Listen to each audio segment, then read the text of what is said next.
Memang terima kasih ya Pak Andri. Atribut key ini sebenarnya kata kuncinya adalah dia harus unik. Jadi dia harus bisa menjadi pembeda antara, misalkan nantinya kan akan banyak pembeli nih di toko online kita. Nah, pembeli satu dengan pembeli lainnya itu apa yang bisa membedakannya? Ya, salah satunya mungkin dengan email atau nomor telepon, atau misalkan kita buat ID pelanggan atau ID pembeli. Begitu juga dengan barang, apa yang bisa kita bedakan nih antara barang satu dengan barang yang lain? Oh, ada namanya SKU atau ID barang. Nah, lanjut.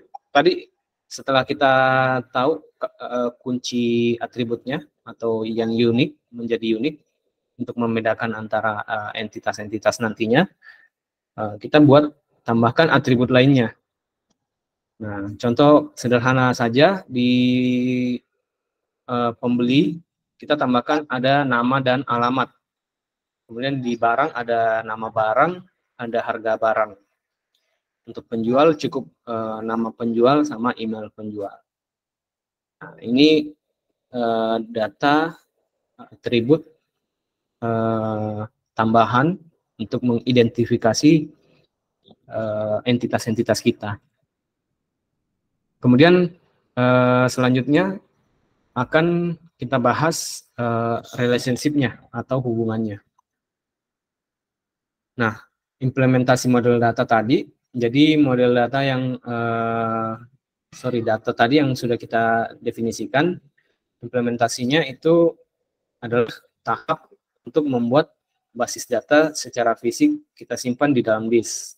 Jadi tadi setelah diagramnya kita buat, kita bisa implementasikan ke dalam basis data.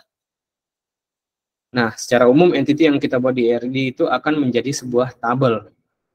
Jadi tadi ada 3 entity kan, berarti nanti akan ada 3 tabel. Dan atribut yang kita buat itu akan menjadi kolom. Jadi tadi ada 3 entity, berarti nanti akan 3 tabel. Satu tabel itu, misalkan tadi pembeli, ada 3 atributnya, berarti akan menjadi 3 kolom. Nah, dari ERD tadi, bentuk ERD, diagram begini, kita ubah menjadi seperti ini. Gambarnya kurang lebih seperti ini. Jadi ada email, ada nama, ada alamat. Begitupun juga dengan penjual. Karena cuma ada 2 atribut yang kita masukkan, makanya kolomnya cuma ada 2. Nama tabelnya adalah tabel penjual. Kemudian barang, ada SKU, ada nama, ada harga. Seperti ini. Sedikit tambahan Pak Rozi. Jadi yang menjadi entitas itulah nanti menjadi nama tabelnya. Betul. Gitu ya Pak ya. Betul Pak. Ya, jadi entitas dia menjadi nama tabel. Coba perhatikan di gambarnya. Tadi kan entitasnya seperti saya juga tulis di papan tulis nih kan. Lambangnya dengan kotak, entitasnya ada penjual, ada pembeli, ada barang. Itu menjadi nama tabel masing-masing tuh. Tabel barang, tabel penjual, tabel pembeli. Ya. Ini paling dasar ini, jangan sampai nggak paham ya. Iya. Ini sebenarnya mengulang juga kan. Kalian sudah belajar rancang database kan. Nah, tapi mana tahu ada yang lupa, nah ini diingatkan lagi. Iya. Silakan Pak Uzi. Siap. Terima kasih Pak Andri.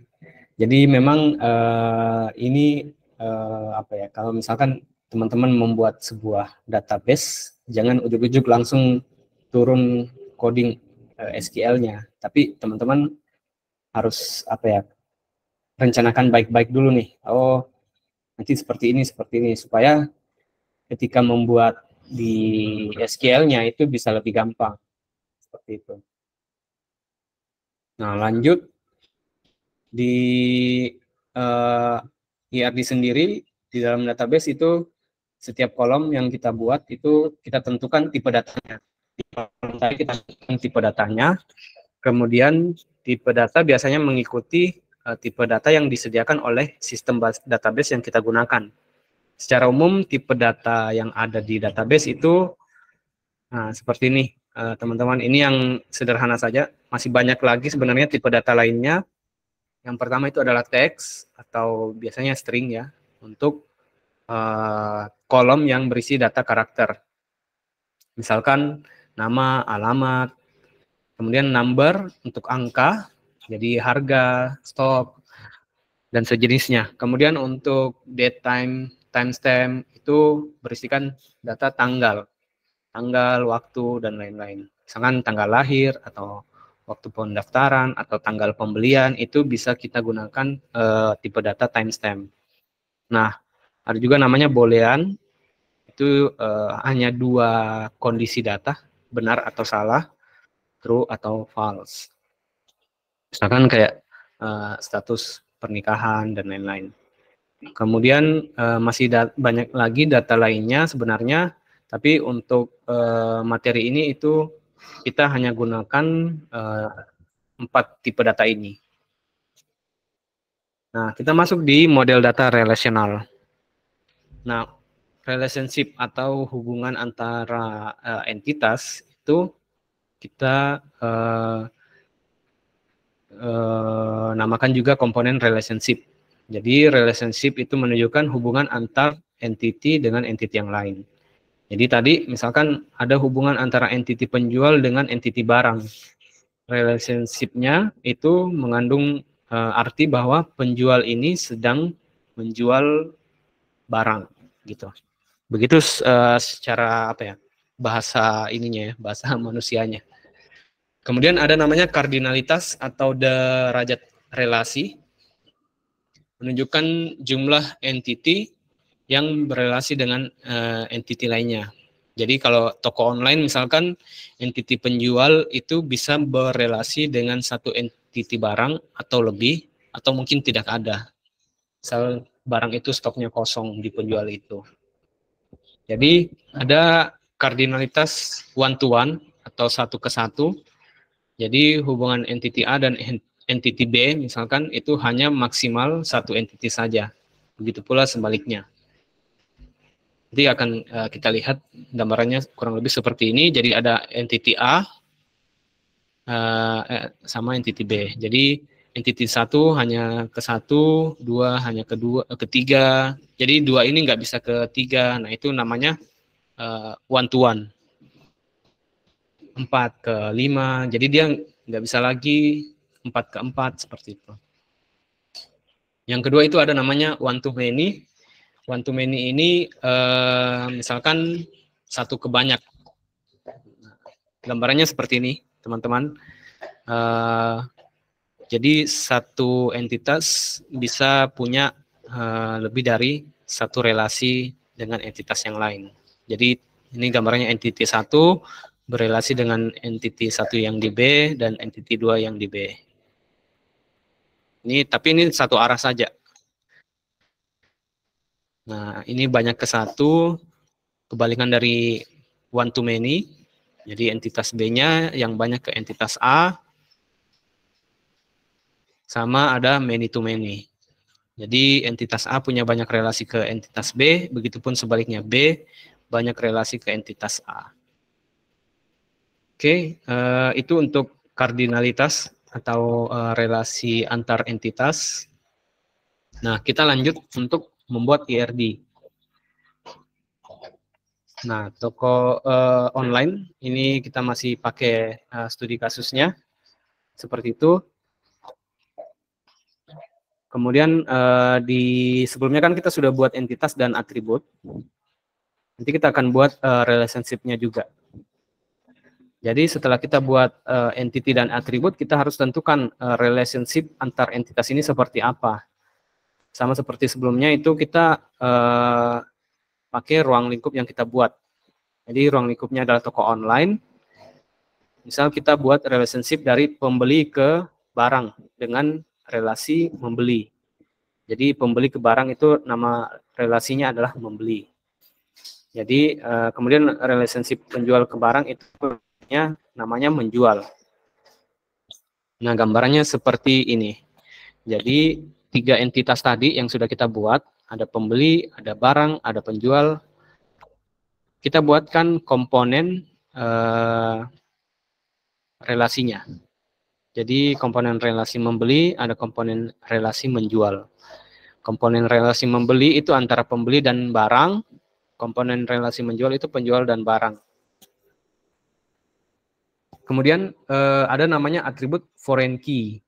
Jadi tadi ada atribut key, ada juga atribut foreign key.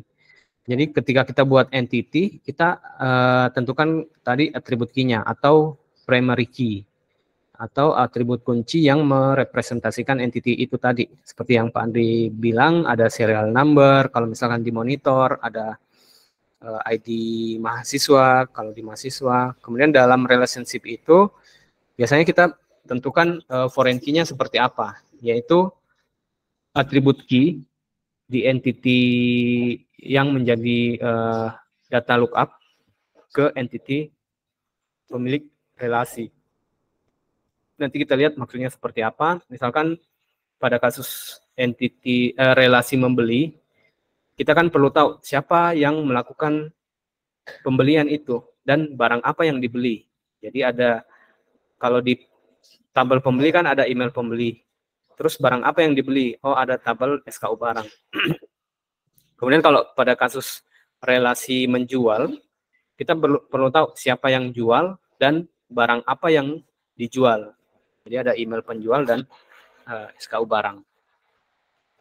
Nah, jadinya nanti seperti ini, teman-teman. Jadi di relasi membeli, kita masukkan email pembeli dan juga SKU barang. Kemudian di komponen menjual, relasi menjual, ada juga SKU barang, atribut SKU barang, dan atribut email penjual. Jadi ini namanya atribut foreign key. Foreign key terhadap primary key yang ada di tabel induknya, tabel lookup-nya. Nah, Pak Uji, Ya. izin nih, bisa nggak kita sebutkan bahwa foreign key pada relationship ya itu diambil dari apa namanya primary key, atribut key, ya primary key, atribut key dari entitas sebelah kiri dan sebelah kanannya, atau kiri kanannya, atau tangan-tangannya gitu ya.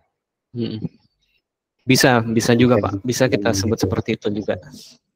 Jadi intinya foreign key tadi, seperti Pak Andri bilang, foreign key itu kita ambil dari atribut key atau primary key. Jadi kalau di IRD itu istilahnya atribut key ya Pak. Kalau di di MySQL mungkin primary key. Jadi kita ambil, kita masukkan ke sini. Jadi yang ini kita masukkan ke sini untuk komponen relasi menjual. Jadi kalau SKU kita masukkan ke sini karena tabel barang atau entitas barang ini atribut key-nya adalah SKU atau primary key. Nah, sama juga di pembeli atribut key-nya tadi email kita pindahkan ke sini menjadi foreign key di komponen membeli. Itu juga di barang kita tarik atribut key-nya ke sini menjadi atribut foreign key di komponen relasi membeli. Nah, tadi ini kan sudah kita tentukan relasinya seperti apa. Kemudian kita buat, kita tentukan lagi derajat relasinya itu seperti apa. Nah, misalkan tadi pada kasus membeli, ini kita berasumsi bahwa many to many karena satu pembeli itu bisa membeli banyak barang dan satu barang bisa dibeli oleh banyak pembeli karena banyak stoknya ya. Jadi satu barang itu bisa dibeli oleh banyak pembeli dan pembeli bisa beli lebih dari satu barang. Nah, kalau kasus penjual kita bisa tentukan sebagai relasi one to many atau misalkan satu barang itu dijual oleh satu penjual, tapi satu penjual itu bisa menjual oleh lebih dari satu barang. Ini contoh saja ya. Contoh saja ya. Ini contoh saja. Jadi kita asumsikan bahwa penjual kita hanya punya satu penjual, di mana penjual itu bisa menjual lebih dari satu barang.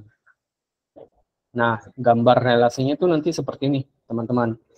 Jadi tadi karena pembeli dan barang itu many to many, jadi N ke N.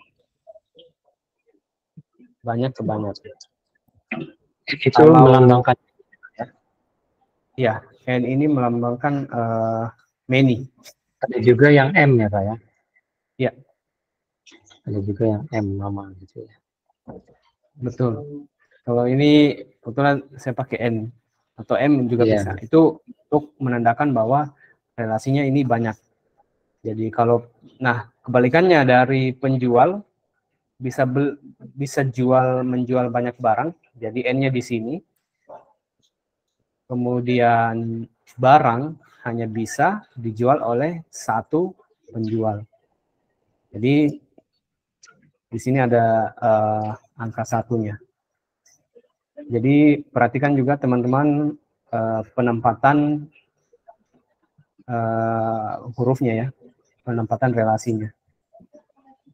Seperti ini. Jadi barang itu kita kaitkan di sini. Artinya barang hanya bisa dijual oleh satu penjual, tapi penjual bisa menjual banyak barang. Seperti itu.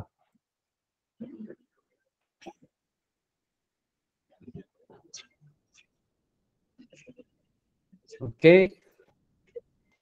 Lanjut. Ada yang mau bertanya? Ya, ada yang mau ditanyakan terkait derajat relasi diagramnya?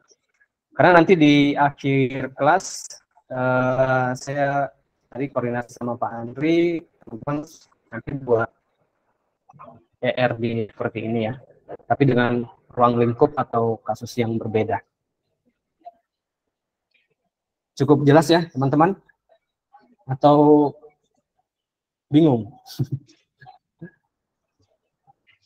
Jadi Ada dua nih perhatikan kalau juga diem. simbol-simbolnya. Ada yang Ya. diem mengerti, ada yang diem nggak ngerti. Ya, nanti kita lihat dari tugasnya ya. Jadi Iya ya Pak. sebenarnya dari ERD itu cuma 3 simbol ya teman-teman. Ada 4 lah dengan garisnya. Ada kotak, entitas, ada atribut. Untuk primary key atau atribut key itu ada garis bawahnya.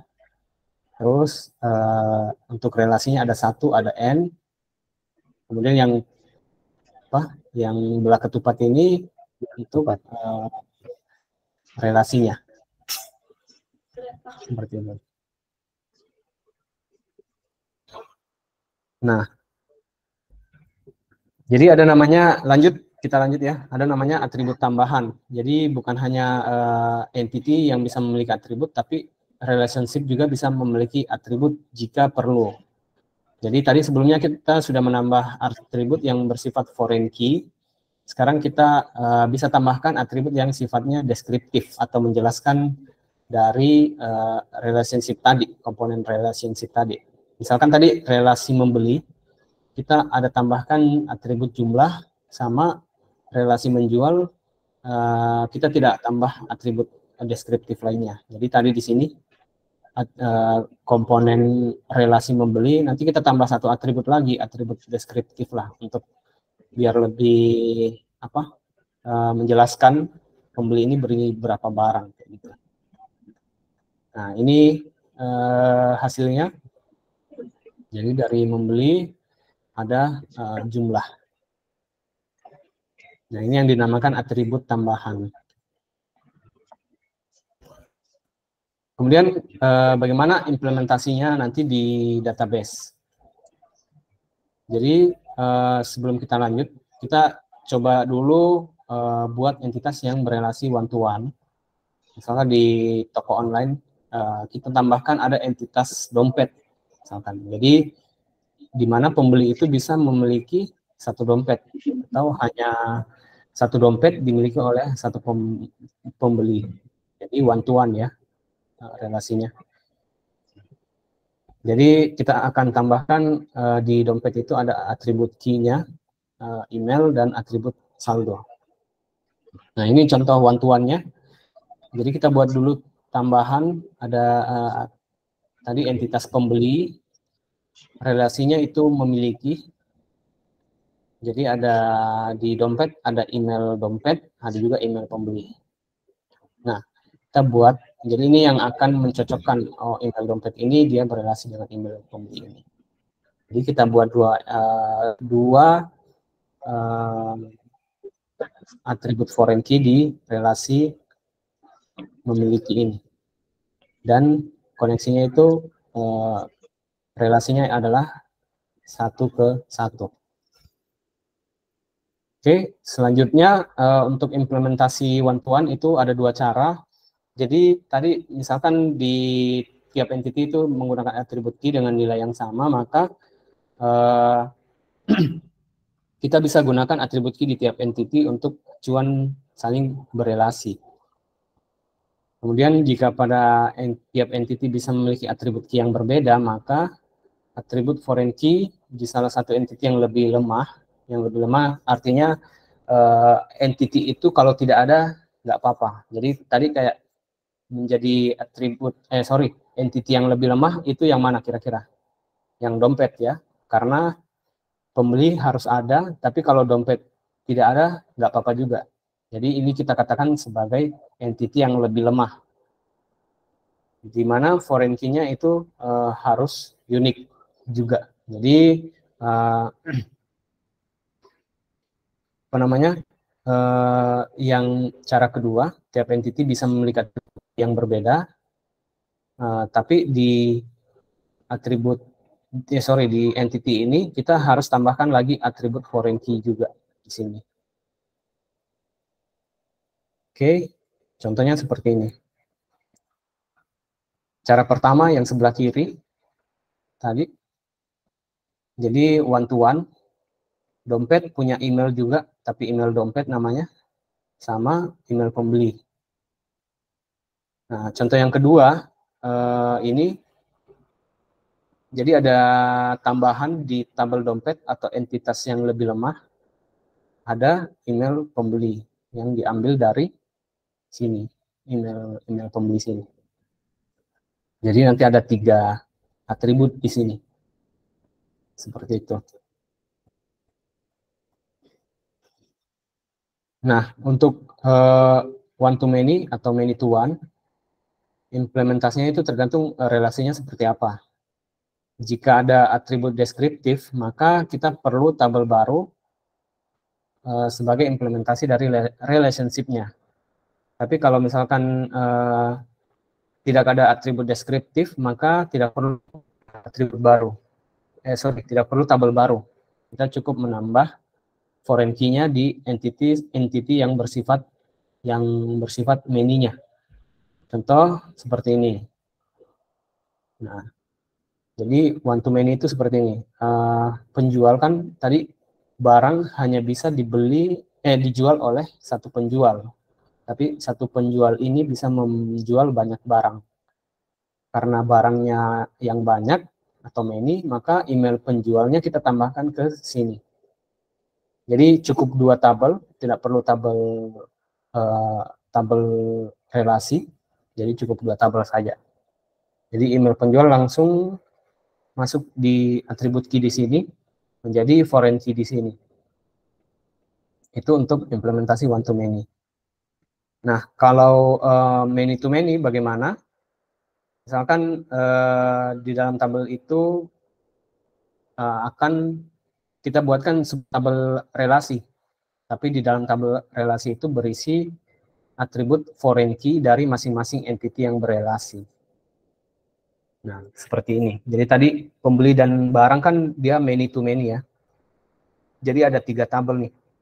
Ada tabel pembeli, ada juga tabel membeli atau tabel relasinya, sama ada tabel barangnya.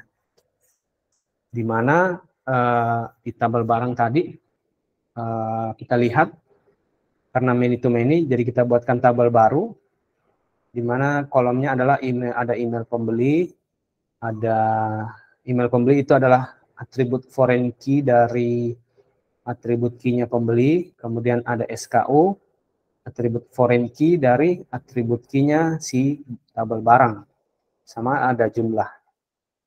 Kemudian di tabel barang tadi kita lihat ada foreign key email penjual ya, karena bersifat one to many tadi.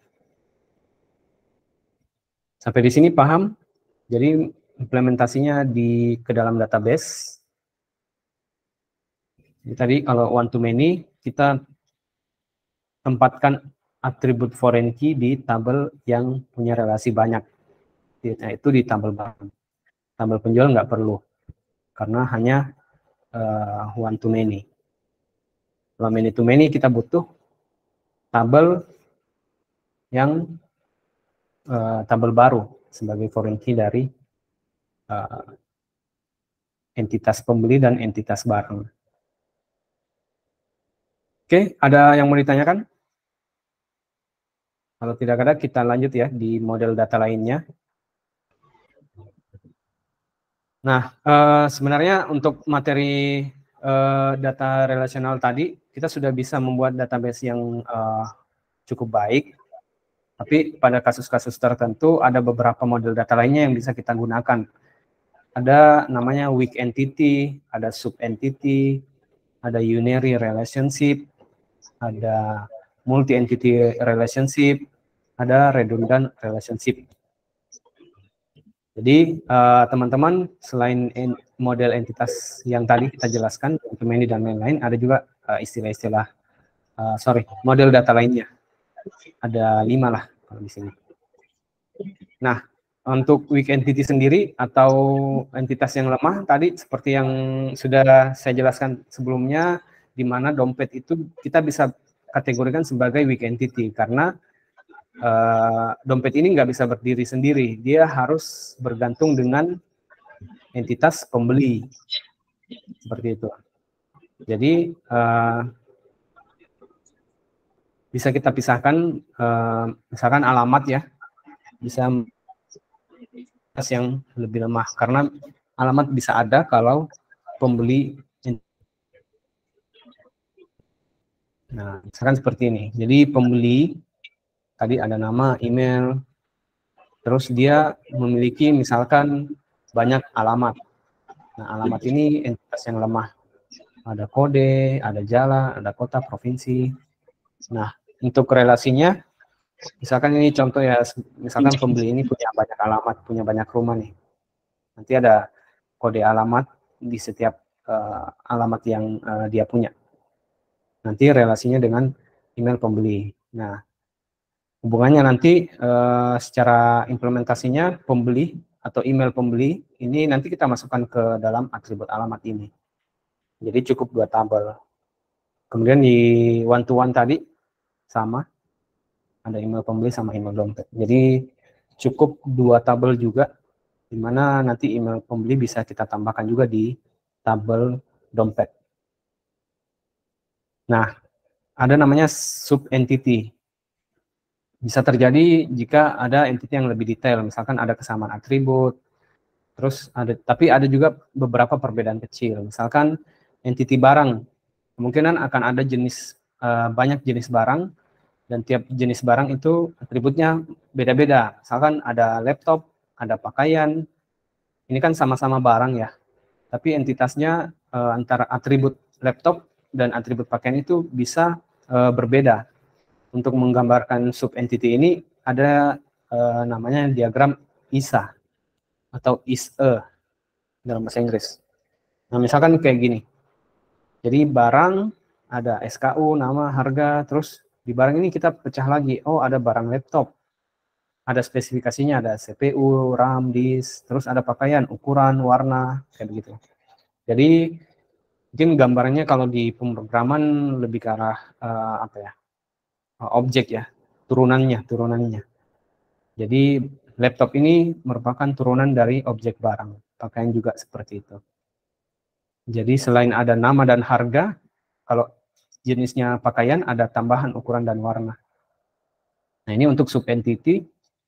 Kemudian ada unary. Unary ini misalkan entitas yang berelasi dengan dirinya sendiri. Ya, misalkan ada fitur referral. Jadi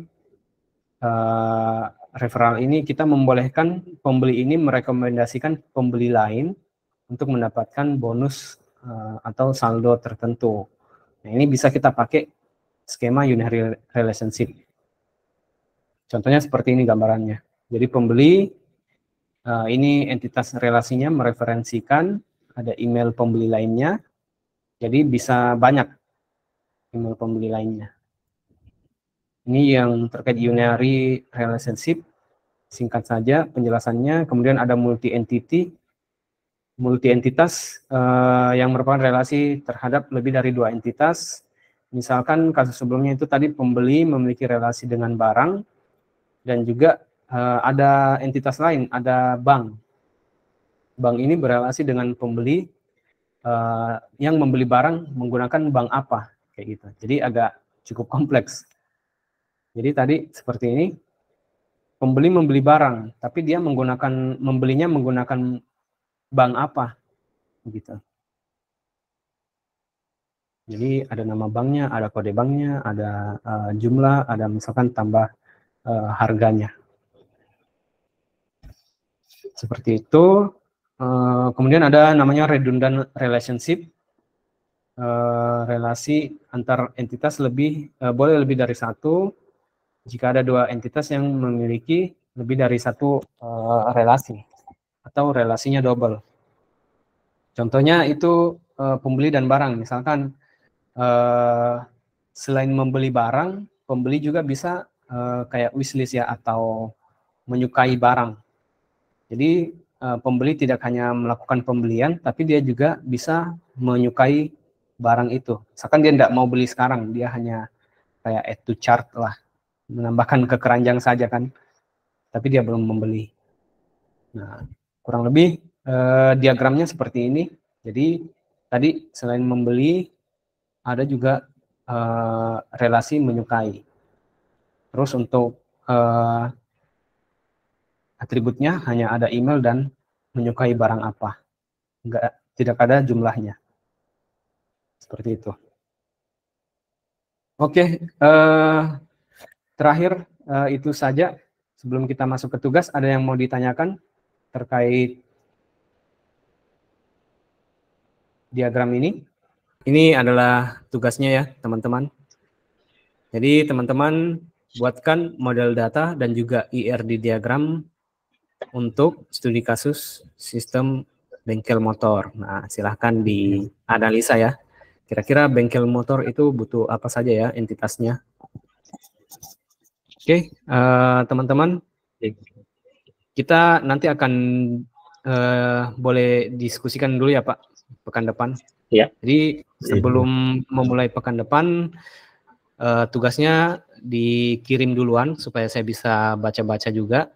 Nanti akan saya review satu-satu. Mungkin begitu ya Pak Andri. Kalau mau buat diagram-diagram begini, bisa menggunakan ini ya, ada namanya app Diagram.net atau Draw.io. Nah, itu bisa teman-teman gunakan. Ini masih kelihatan kan screen share saya? Nah, di sini gratis Pak. Nah, ini bisa ada banyak sih entity relation, kayak tadi ada entity, terus ada atribut, terus relationship. Nah, ini terus bisa di-share nanti. Nah, linknya bisa dikirim ke Pak Andri, nanti nanti dituliskan saja nama ya, sama ini ya, begitu ya Pak Andri. Ini saya komunikasi ke Pak. Saya screenshot juga. Oke. Ya. Nah, silakan teman-teman buat bisa pakai ini. Ya. Silakan dibuat ya teman-teman, nanti tuliskan saja nama dan NIM-nya. Mungkin begitu ya Pak Andri.